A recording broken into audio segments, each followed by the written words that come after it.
En 50 ans, la ville de Montpellier a connu une croissance démographique très soutenue avec plus de 100 000 nouveaux habitants. L'INSEE prévoit d'ici 2040 590 000 habitants sur le territoire montpelliérain. C'est une croissance démographique à prendre en compte sur toute la commune. Au cœur de la cité montpelliéraine, le quartier Le Maçon bénéficie d'une situation privilégiée à seulement 10 minutes à pied du centre-ville.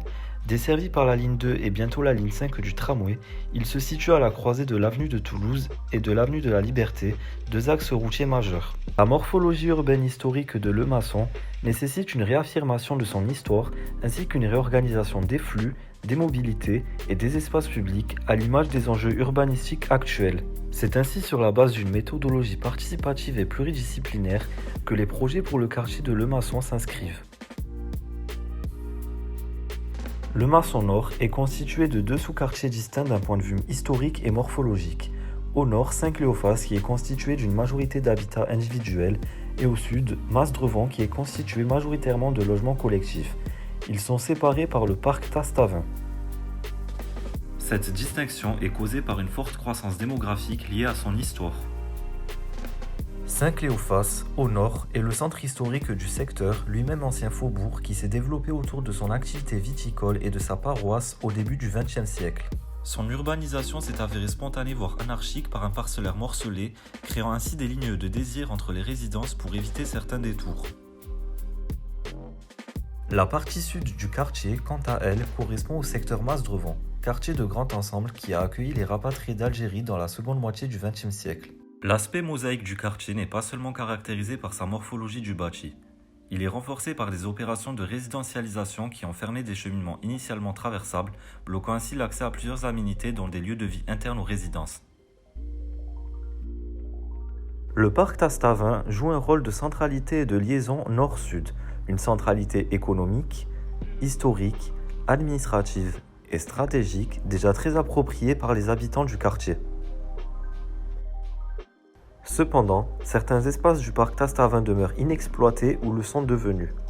Pourtant, il dispose d'un patrimoine naturel et architectural pouvant être davantage valorisé, car ici la minéralité est prédominante. Tout cela au détriment d'îlots de fraîcheur qui deviennent de plus en plus convoités à Montpellier.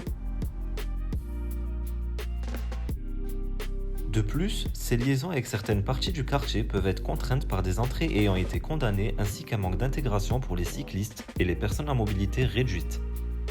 Tout cela alors que des dynamiques et des volontés citoyennes émergent afin de se réapproprier l'espace.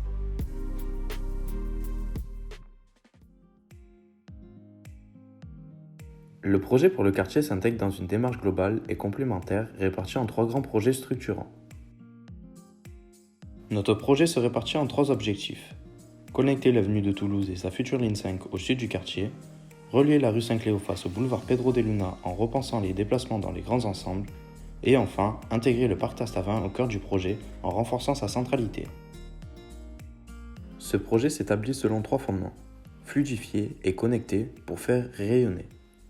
C'est dans un souci de fluidifier les traversées tout en offrant aménités et espaces de vie internes au quartier qu'il est nécessaire d'interconnecter les espaces entre eux, de la centralité à la future ligne 5 en passant par les cheminements difficiles ou entravés.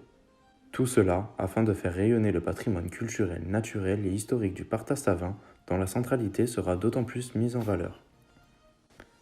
Dans le projet sud, fluidifier les cheminements permettrait de relier les différents espaces de vie entre eux.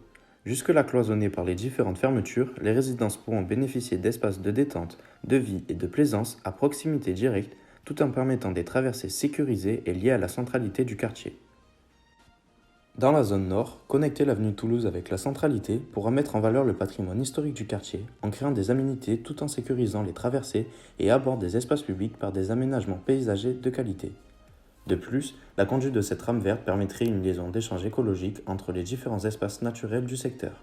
Connecter et relier le potentiel du parc Tastavin sera ainsi au cœur du projet en installant un pôle intermodal afin d'accueillir le développement d'aménagements sportifs et intergénérationnels. Un nouveau parc au cœur végétalisé et rafraîchi pour une mise en valeur du patrimoine historique, culturel et naturel du quartier Le Maçon.